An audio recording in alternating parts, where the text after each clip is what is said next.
Kochani, dzisiaj parę słów na temat storytellingu. I o tym, jaki storytelling ma związek z tym domem, który jest za nami. Ale to po czołóweczce, zaraz wracamy.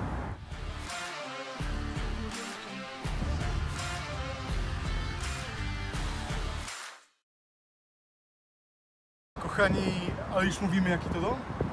No dobra, jesteśmy, to ty powiedz, czy to dom. Jesteśmy przy domu Margaret Mitchell, pisarki amerykańskiej. Ona napisała Przeminęło z wiatrem, bo my jesteśmy akurat na takim terenie, gdzie to przeminęło z wiatrem się działo, dlatego że jesteśmy w Atlancie, w Georgii, a to rzeczywiście w okolicach Atlanty była rozgrywana akcja Przeminęło z wiatrem, no miasto konfederatów. Idziemy więc dzisiaj szlakiem wielkich ludzi Atlanty. Byliśmy dzisiaj u Martina Luthera Kinga Juniora, a teraz jesteśmy w domu Margaret Mitchell. I kilka słów na temat tego, kiedy nasz produkt czy nasze usługi stają się bezemocjonalne. Właśnie wtedy, kiedy nie ma w nich historii, która mogłaby przetrwać naprawdę długo i wywoływać emocje, które zapadają w serce. Dlatego zestawimy wam kilka zasad, jak opowiadać historię, tak żeby aż się chciało jej słuchać, żeby wam pili z ust. Pamiętajcie więc, że dobra historia oparta o waszym produkcie, firmie czy usłudze, to historia, która musi zawierać pewnego rodzaju problem, zagadkę, zagwozdkę. Nie ma dobrego storytellingu bez problemu, który pojawia się i to najlepiej na samym początku. Zanim problem, to jeszcze się pojawia bohater, no bo ktoś musi mieć ten problem, coś musi mieć ten problem.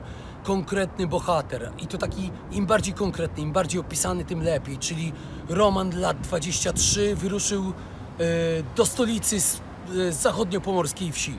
O.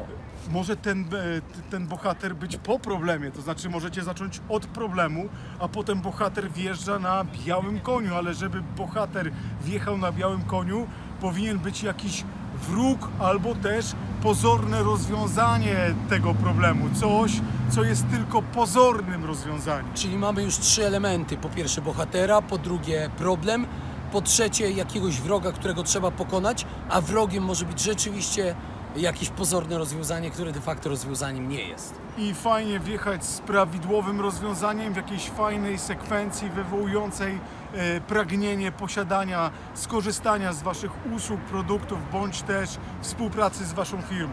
Możemy też skorzystać z takich wskazówek Campbella, który rozszyfrował, co się dzieje w mitach greckich, że możemy jeszcze wprowadzić jedną bitwę bohatera z wrogiem, i ta bitwa będzie przegrana. Wtedy ten bohater jeszcze się cofa, czegoś nowego się uczy i dopiero drugą bitwę wygrywa. No i jeszcze jedna wskazówka, nie wiem, która to będzie, ale taka, że jak opowiadasz historię, fajnie jest w czasie teraźniejszym opowiadać, że Roman wyruszył spod lubelskiej wsi, spod zachodniopomorskiej wsi, właśnie teraz jakby, nie? Czyli nie wyruszył, ale wyrusza. Wyrusza. Roman wyrusza, czyli chodzi o narrację, która będzie w czasie teraźniejszym. Krótkie, małe zdania, najlepiej pojedyncze, niezłożone.